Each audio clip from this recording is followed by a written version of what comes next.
our next guest knows that. She served under President George H.W. Bush as a young White House official. She's still young.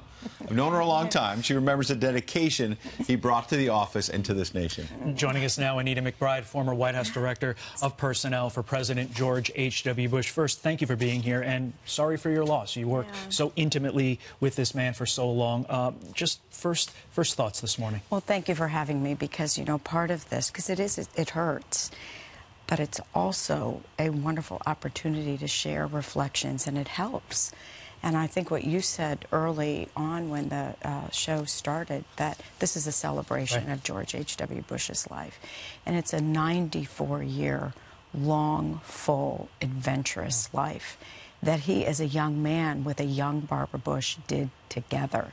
A 73-year marriage. Just think of everything they accomplished personally and the example that they were to their own family. But to all of us young staffers in the White House, this was an incredible example of leadership. And as a loyal vice president also to Ronald Reagan, I mean, we just saw the best of the best.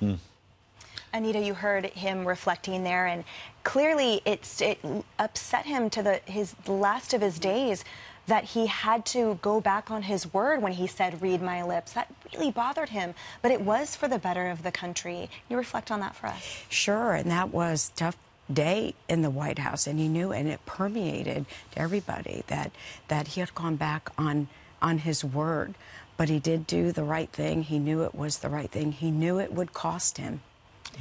The other part of that, when he was going through the list, what I'm remembering, you would know better than all of us, he had a hard time throughout his life about bragging, because he didn't want to. It was instilled in him early.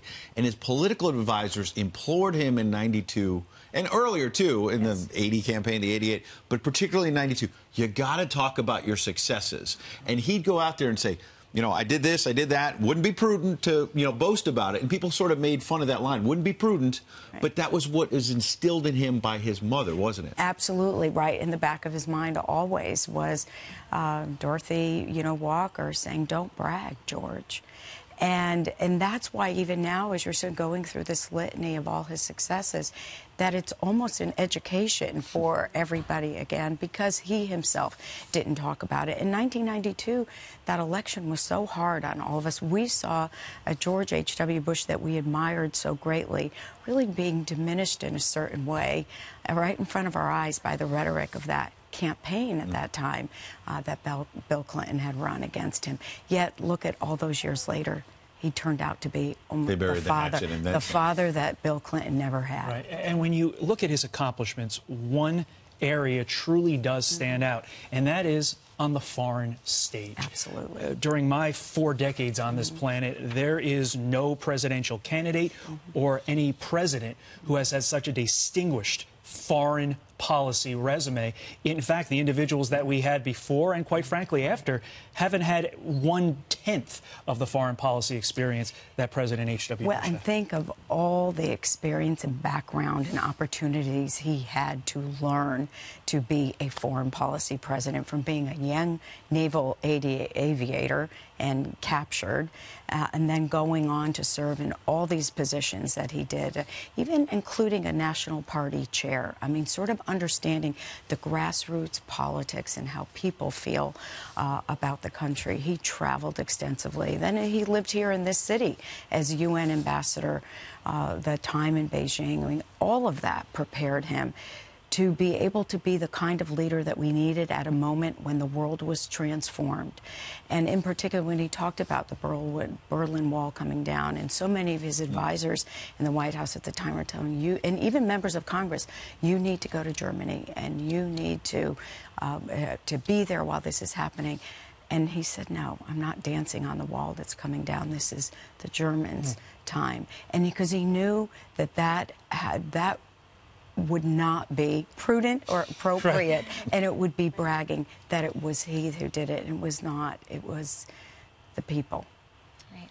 And Anita, many people talk about his wonderful sense of humor as well, and that intertwined with his strength of leadership and his grace and humility and so much. But he was really funny, and he had a great sense of humor that his son said was never needling, it was always to enliven. Can you share with us any moments All you the saw? time, absolutely. And one moment that's really memorable for me, in 1992, again, the election was lost, everybody's feeling down.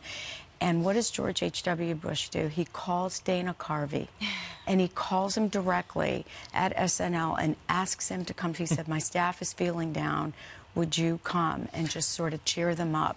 And sat in the audience and watched We're this going to play some of that yeah. later. Oh, you this are? hour. Okay, we perfect. I pulled didn't some know of it, that. But you're right, because I'm sorry. he embraced... No, please, Yeah. you're setting the table wonderfully, which is that, you know, he did make fun of himself. I want to fast forward to 2014. Sure. Because George W. Bush wrote a book. There's many books, of course, about the Bushes, but he wrote one called 41 a couple years ago. And he starts the book in late May 2014. It's about to be his father's 90th birthday, and he gets a call saying, your dad wants to go skydiving again. Among other things that happened, the night before, he finds his dad sitting at Walker's Point looking at the Atlantic Ocean, looking very reflective. And he's kind of nervous as a son, like, is he thinking about pulling out of this? He said, you know, Dad, what's going on? And he's like, it's just beautiful. He's like, well, what are you thinking about? He says, it's just beautiful looking out there. And then they go for a few minutes without talking. And so W wonders, you know, what is he really thinking about? And W had been painting, so he had these cargo pants that were really dirty. Right. Finally, his father looks up and says, son, do those pants come in clean? You know, is there another version of them? And then he also says that the landing zone for the skydive was going to be at St. Anne's Church in Kennebunkport, which you know very well. They've had weddings there, family, all kinds of occasions.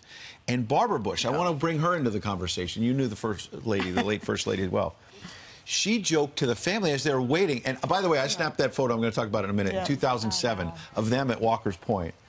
But the landing zone for the skydive was at St. Anne's Church, the lawn there. By the cemetery. By the cemetery. And Barbara Bush said, well, if he dies, it'll be a short carry to the burial. That's right. She said if it doesn't go well, at least we're in a good spot.